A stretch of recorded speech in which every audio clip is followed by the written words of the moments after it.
여러분 안녕하십니까? 이어서 춘천에서 전해드립니다. 주말 휴일 39명의 코로나19 환자가 발생한 강원 지역은 오늘도 확진자가 이어졌습니다. 강원도에 따르면 홍천 지역 요양원 확진자의 접촉자로 분류된 홍천읍 50대가 양성 판정을 받아 요양원 관련 확진자는 5명으로 늘었습니다.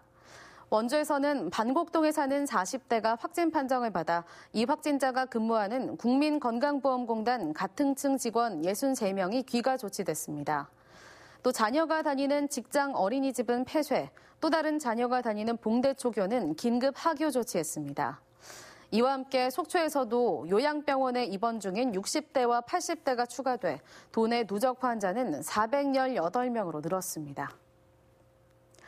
도내 곳곳에서 사회적 거리두기 1.5단계로의 격상을 검토해야 하는 상황이 이어지고 있지만 방역당국은 신중한 입장을 보이고 있습니다.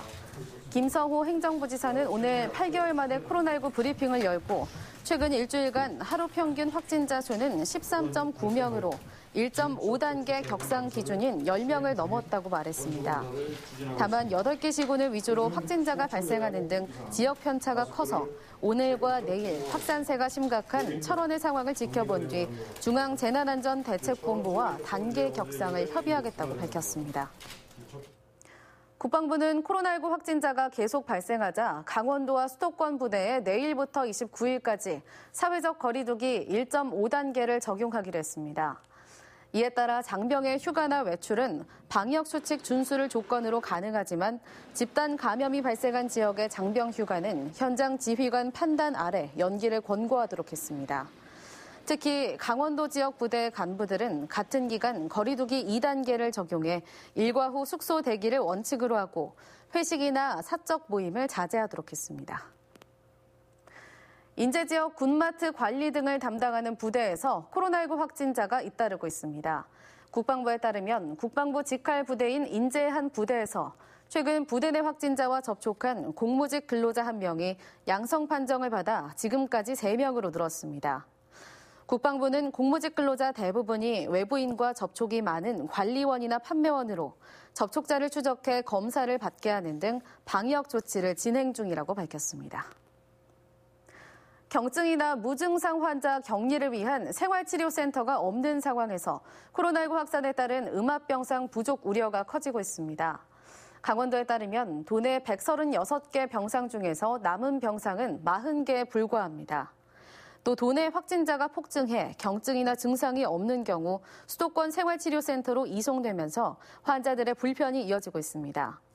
강원도는 생활치료센터를 준비 중이라며 지난 원주 사례에서 주민 반발이 컸던 만큼 개소 준비를 마친 뒤 빠른 시일 내에 가동하겠다고 밝혔습니다. 코로나19로부터 안전한 수능 시험장을 만들기 위한 교육당국의 긴급 조치에 따라 6개 고등학교가 조기 원격 수업에 들어갔습니다. 강원도 교육청은 당초 23일부터 시행하기로 했던 고3 학생들의 원격 수업을 학교별 상황에 따라 오늘부터 실시할 수 있도록 했습니다.